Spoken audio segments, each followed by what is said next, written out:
በኢትዮጵያ ለስራ ፈጣሪዎች የገንዘብ የክህሎትና የገበያ ትስስር ክፍተቶች ፈታኝ መሆናቸውን ኦርቢት ኢኖቬሽን ሀብ የተሰኘው ተቋም አስታውቋል። ጀማሪ ስራ ፈጣሪዎችን በተለያዩ ዘርፎች እንደሚያግዝ የሚገልጸው ተቋሙ ስራ ፈጣሪዎች የስራ ሀሳባቸውን ወደ ተግባር ለመቀየር ዘርፉ ላይ ይታያሉ ያላቸውን ክፍተቶች በትላንትናው ዕለት ባዘጋጀው የግንዛቤ መፍጠሪያ መድረክ ላይ ጠቅሷቸዋል። እንግዲህ በአሁኑ ሰዓት ብዙ ስታርታፖችን ሰፖርት የሚያደርጉ ህግ አቅጣጫዎች እያየን ያለ ነው። ከዛ ባሻገር ግን ኢኮሲስተሙ ላይ ኦቨርኦል ብዙ ቻሌንጆች አሉ። አንድ ስታርታፕ ከአይዲያ መጥቶ ወደ ፕሮዳክት ገብቶ ፕሮዳክቱን ደግሞ ወደ ገበያ አውጥቶ ሽያጭ እንዲከናወን ገቢ እንዲያገኝ የመሳሰሉት ነገሮች እንዲከናወኑ ከዶሜኑ ከኢንተርፕረነሩና ሰፖርት ከሚያደርጉት አካላት በተጨማሪ ኢኮሲስተም ላይ ከመንግስት ብዙ ባለድርሻ አካላቶችን የምናይበት ነው። ከነዚህ ክፍተቶች ውስጥ ደግሞ የገንዘብ የክህሎትና የገበያ ትስስር ክፍተቶች በዘርፉ ፈታኝ የሚባሉት መሆናቸውን ነው ያስረዱት። ሰብሰብ በምናደርገው ሶስት አይነት ቻሌንጆች እናያለን። አንደኛው ቻሌንጅ በተለይ ከአክሰስ ቱ ኢንፎርሜሽን አክሰስ ቱ ኖሌጅ ጋር የተያያዘ ነው። የእውቀት፣ የክህሎት፣ የመረጃ የመሳሰሉት ክፍተቶች እናያለን። አንደኛው እሱ ነው። ሁለተኛው የአክሰስ ቱ ማርኬት ነው፣ የገበያ ጋር ትስስር። እንግዲህ ይሄ ፕሮዳክት ይሄ ሀሳብ ከመጣ በኋላ ደግሞ ገበያ ውስጥ መግባት አለበት። ሪል ከስተመር ጋር መገናኘት አለበት።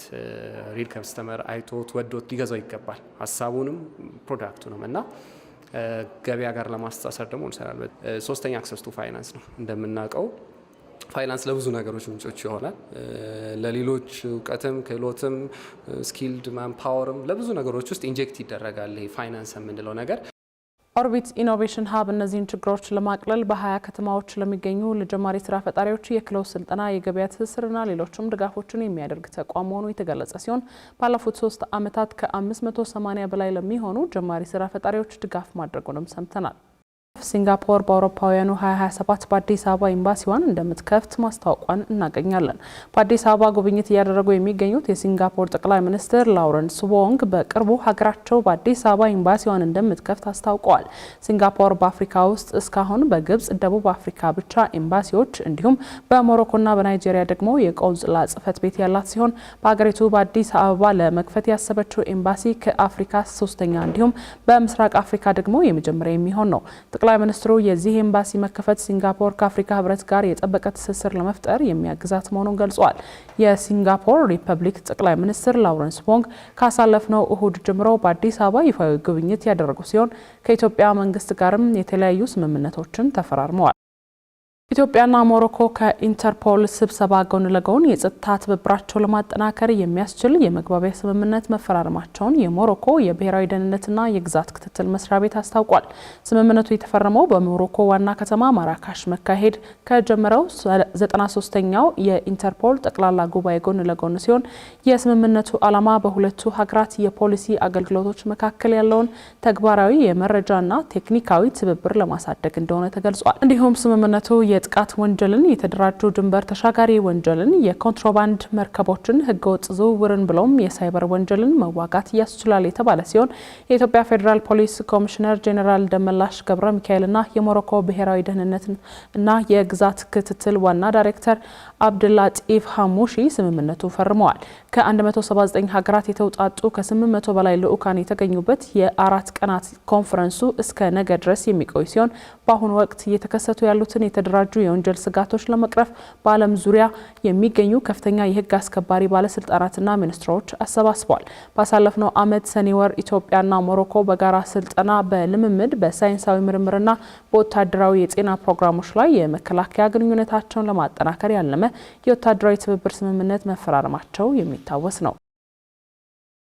የሶማሌ ክልላዊ መንግስት በክልሉ በተለያዩ ፖሊስ ጣቢያዎች ከህግ አግባብ ውጪ ታስረው የነበሩ በአጠቃላይ 121 ሰዎች ከስር መልቀቁን የኢትዮጵያ ሰብአዊ መብቶች ኮሚሽን አስታወቀ። በክልሉ ያለውን የሰብአዊ መብቶች ሁኔታ በተመለከተ ከክልሉ መንግስት ጋር በተለያየ ጊዜ ውይይት ማካሄዱን ያስታወሰው ኮሚሽኑ የእርምት እርምጃ እንዲወሰድባቸው ማሳሰቢያ መስጠትን ተከትሎ ከህግ አግባብ ውጪ ታስረው የነበሩ ሰዎች መፍታትን ጨምሮ ሌሎች ትኩረት የሚፈልጉ አሳሳቢ ጉዳዮችን ለማስተካከል ክልሉ ጥረቶችን በማድረግ ላይ መሆኑን ለመገንዘብ ያለው ነው ያለው። በተጨማሪም ኢሰመኮ በመግለጫው በክልሉ ተፈርዶባቸው በማረሚያ ቤቶች የነበሩ 2 ጋዜጠኞችን በይቅርታ መልቀቃቸውን ማረጋገጡን የጠቀሰ ሲሆን ክልሉ በሌሎች አሳሳቢ የሰብአዊ መብቶች ጉዳዮች ላይ መፍትሄ ለመስጠት የጀመራቸውን ጥረቶች እንዲያጠናክርም አሳስቧል። ተመልካቾቻችን የምትከታተሉት የአዲስ ነገር የጧት የሀገር ውስጥ አጫጭር መረጃዎቻችንን ነው። ትምህርት ሚኒስቴር በተለያዩ የሙያ ዘርፎች በመጀመሪያ ዲግሪ ተመርቀው የመምህርነት ሙያን መቀላቀል ለሚፈልጉ የ1 ዓመት ስልጠና ሊሰጥ መሆኑን አስታወቀ። ስልጠናው አዲስ አበባ ዩኒቨርሲቲን ጨምሮ በተመረጡ 5 ዩኒቨርሲቲዎች ማለትም በኮተቤ ትምህርት ዩኒቨርሲቲ፣ በባህር ዳር ዩኒቨርሲቲ፣ በሐዋሳ ዩኒቨርሲቲና ጅማ ዩኒቨርሲቲ እንደሚሰጥ ሚኒስቴር መስሪያ ቤቱ ይፋ አድርጓል። ስልጠናው የሚሰጠው በሁለተኛ ደረጃ ትምህርት ቤቶች በሚሰጡ የትምህርት አይነቶችና ተዛማጅነት ባላቸው የትምህርት መስኮች መምህርነት ሙያ መሰልጠን ለሚፈልጉ መሆኑም ተጠቁሟል። ምዝገባው ከትላንት ጀምሮ ባሉት ተከታታይ 10 ቀናት በኦንላይን የሚደረግ መሆኑም ከትምህርት ሚኒስቴር የተገኘው መረጃ ያመላክታል። በዓለም አቀፍ ደረጃ በየቀኑ 137 ሴቶች በቅርብ ሰዎች ወይም በቤተሰብ አባላት እንደሚገደሉ የተባበሩት መንግስታት ድርጅት አስታወቀ። በተባበሩት መንግስታት ድርጅት ስር የሚገኘው ዩኤን ውመን የአውሮፓውያኑ 2025 የሴቶች ጥቃት ሪፖርት ይፋ ያደረገ ሲሆን በዚህ ሪፖርት ኢትዮጵያን ጨምሮ በመላው ዓለም በየቀኑ 137 ሴቶች በቅርብ ሰዎች ወይም በቤተሰብ አባላት ይገደላሉ ብለዋል። በዚህ ሪፖርት መሰረት በአማካይ በየ10 ደቂቃ አንዲት ሴት እንደምትገደልና አፍሪካ ከፍተኛውን የሟች ቁጥር ያስመዘገበች አህጉር ሆናለች። የሴቶች በቅርብ አጋር ወይም ቤተሰብ መገደል መጠን አፍሪካ ቀዳሚ ስትሆን ከ100,000 ሴቶች 3ቱ ለዚህ ጥቃት ተጋላጭ መሆናቸውን ሪፖርቱ ጠቅሷል። እንደ አውሮፓውያኑ አቆጣጠር በ2024 ወደ 50,000 የሚጠጉ ሴቶች በቅርብ የትዳር አጋሮቻቸው ወይም በቤተሰብ አባላት መገደላቸውም ተጠቅሷል። ከዚህ ውስጥ 60 በመቶ የሚሆኑት ሴቶች የተገደሉት በትዳር አጋሮቻቸው ነው ያለው ሪፖርቱ በሴቶች ላይ የሚደርሰውን ግድያ ለመከላከል በሚደረገው ጥረት ላይ መሻሻል አልታየም ያለ ሲሆን በአንጻሩ 11 በመቶ የወንዶች ግድያ የተፈጸመው በቅርብ አጋሮች ወይም የቤተሰብ አባላት መሆኑንም አንስቷል።